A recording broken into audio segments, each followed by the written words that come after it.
Australia ਦੇ new south Wales ਇਲਾਕੇ ਵਿੱਚ ਸੱਪ ਫੜਨ ਵਾਲੇ ਇੱਕ ਸਮੂਹ ਨੂੰ ਏਲੀਅਨ ਵਰਗੇ ਅੰਡੇ ਮਿਲੇ ਨੇ। ਇਨ੍ਹਾਂ ਅੰਡਿਆਂ ਵਿੱਚ ਦੁਨੀਆ ਦਾ ਸਭ ਤੋਂ ਖਤਰਨਾਕ ਸੱਪ ਦਾ ਜ਼ਹਿਰ ਭਰਿਆ ਹੋਇਆ ਸੀ।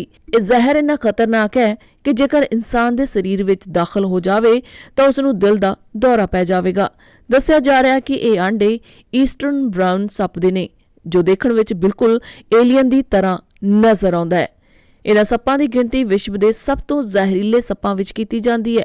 ਇਹ ਆਸਟ੍ਰੇਲੀਆ ਦਾ ਦੂਜਾ ਸਭ ਤੋਂ ਵੱਡਾ ਜ਼ਹਿਰੀਲਾ ਸੱਪ ਮੰਨਿਆ ਜਾਂਦਾ ਹੈ, ਜਿਸ ਦੀ ਲੰਬਾਈ 7 ਫੁੱਟ ਤੱਕ ਹੋ ਸਕਦੀ ਹੈ। ਆਸਟ੍ਰੇਲੀਅਨ ਸਨੇਕ ਕੈਚਰ ਦੇ ਮਾਲਕ ਸੀਨ ਕਾਡੇ ਹੁਣ ਇਹਨਾਂ ਵਧੀਆ ਸਥਿਤੀ ਵਿੱਚ ਮਿਲੇ 23 ਅੰਡਿਆਂ ਦੇ ਸੈਰੋਗੇਟ ਪਿਤਾ ਦੀ ਤਰ੍ਹਾਂ ਹੋ ਗਏ ਨੇ।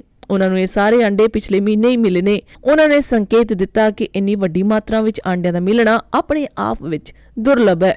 ਸੀਨ ਨੇ ਕਿਹਾ ਕਿ ਇਨ੍ਹਾਂ ਅੰਡਿਆਂ ਤੋਂ ਮਾਰਚ ਮਹੀਨੇ ਵਿੱਚ ਸੱਪ ਦੇ ਬੱਚੇ ਬਾਹਰ ਆ ਜਾਣਗੇ। ਸੀਨ ਨੇ ਮਜ਼ਾਕ ਕੀਤਾ ਕਿ ਉਹਨਾਂ ਦੀ ਦੋਸਤ ਹੁਣ ਇਹਨਾਂ ਸੱਪਾਂ ਦੀ ਆਂਟੀ ਬਣ ਜਾਵੇਗੀ। ਸੱਪ ਦੇ ਅੰਡੇ ਸਕਿਨ ਦੀ ਤਰ੍ਹਾਂ ਨੇ ਅਤੇ ਨਰਮ ਨੇ।